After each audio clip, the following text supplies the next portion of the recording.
আসসালামু আলাইকুম viewers, Sabinus কিচেনে তোমাদের স্বাগত জানাই। এইভাবে তোমরা কাঁচকলা, আলু ও মাছের ঝোল বানিয়ে দেখো, এত দারুণ হয় খেতে। আশা করছি তোমাদের খুবই ভালো লাগবে এবং তোমাদের পরিবারের সকলেরও খুবই পছন্দ হবে। Let's go. Oh my god. Aha. Yes.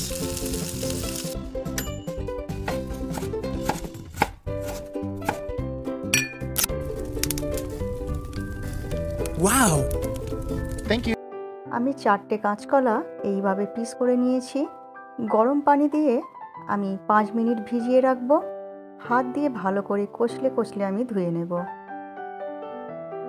কাঁচকলাতে কষ থাকে, তাই আমি গরম পানি দিয়ে ধুয়ে নিলে ওটা পরিষ্কার হয়ে যায় আর তরকারি কালো হয় না। আলুও মোটা মোটা করে কেটে রেখেছি। একটা বড় সাইজের পেঁয়াজ আর 2 চামচ জিরে দিয়ে আমি পেস্ট বানিয়ে নেব। আমি এখানে মাছ ভালো করে ধুয়ে নিয়েছি। নিয়ে পরিমাণ মতো লবণ, হাফ চামচ লঙ্কা গুঁড়ো, হাফ চামচ হলুদ গুঁড়ো দিয়ে ভালো করে মাখিয়ে নেব।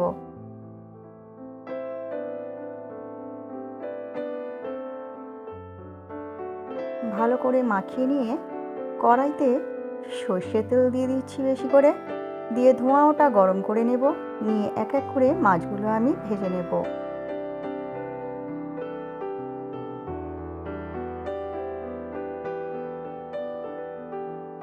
দু পিঠ হালকা লাল করে আমি ভেজে নেব মাছগুলো, বেশি কড়া করে ভাজবো না। তোমাদের যেমন পছন্দ তোমরা মাছ ভেজে নেবে। তোমরা যদি কড়া করে মাছ ভাজা খেতে ভালোবাসো ঝোলে, তাই সেই রকমই ভেজে নেবে। আমি হালকা লাল করে ভেজে মাছ তুলে নেব। এরপর ওই ভাজা মাছের তেল থেকেই আমি কিছুটা তেল সরিয়ে রাখব। বেটে রাখা জিরে ও পেঁয়াজের পেস্ট দিয়ে দিচ্ছি ওই তেলেতে। জায়গাটি ধুয়ে পানি দিয়ে দিলাম। দিয়ে আমি পরিমাণ মতো লবণ দিয়ে দিচ্ছি। দিয়ে দিচ্ছি 1 চামচ লঙ্কা গুঁড়ো, হাফ চামচ হলুদ গুঁড়ো দিয়ে মশলা আমি কষিয়ে নেব। মশলা কষানোর পর যখন তেল উঠে আসবে, তখন আমি কাঁচকলা ও আলু দিয়ে দেব। দিয়ে আমি কিছুক্ষণ কষিয়ে নেব। আমার রেসিপিটি তোমাদের এই পর্যন্ত পছন্দ হলে একটা লাইক করে দিও।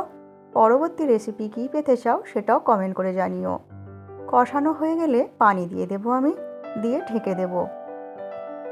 যখন আলু আর কাঁচকলা ভালো করে সেদ্ধ হয়ে যাবে এবং ঝোলটাও কমে যাবে, তখন ভেজে রাখা মাছ আমি দিয়ে দিচ্ছি।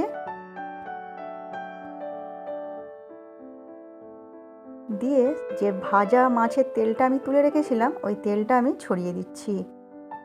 বাটিটা ধুয়ে আমি পানি দিয়ে দিলাম।